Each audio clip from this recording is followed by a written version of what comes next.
of the march, remarkable scenes of all these world leaders walking arm in arm through the streets of Paris. Among them was this man who's standing next to me. It's Rabbi Levi Matusof. You were walking arm in arm with a prominent local imam, weren't you? Why was it important to you that you came on this march today, and how did it feel?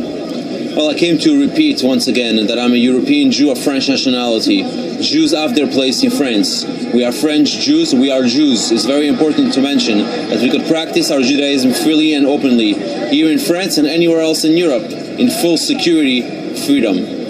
You knew one of the boys who died in the supermarket on Friday, and you spent a lot of time with his family. How are they coping?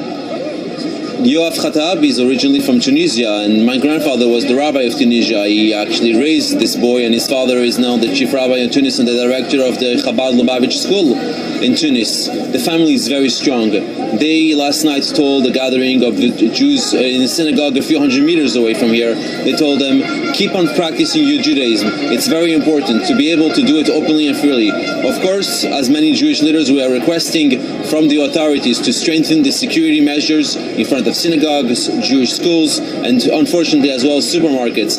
But there is no reason whatsoever why a Jew today could not practice his Judaism freely and openly in Europe, and in France especially, which hosts the largest Jewish community of Europe.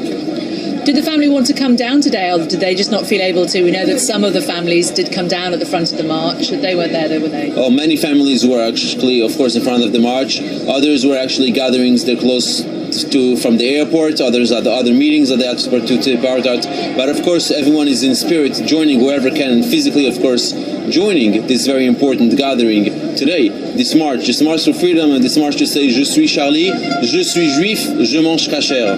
Very important to repeat it again. You say how important it is to be Jewish and to be able to practice Judaism freely in France, but do you think you can now? Do you think it's changed? We should be able to. You should, if there are challenges, we should overcome those challenges. Those challenges, of course, we cannot overcome them alone. Just ourselves, the Jewish community, we should do together with all the local and national authorities, which are providing their security and their free, and what the measures that should be able for, of course, every citizen to be able to practice his or her religion freely and openly.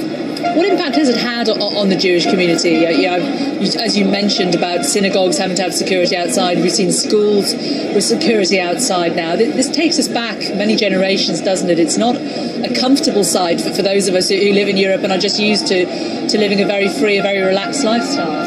I will not tell you about, whether the cup is half full or half empty, but I will tell you today, we need to fill up the second half of the glass. And that means Jews today feel a sense of belonging, feel a sense that they need to be part of the community. And that does not mean just religiously, it means also culturally, education, the future generations. I would like to, and I am hoping that my children in Europe will be able to practice and be able to be Jews, proud Jews in Europe.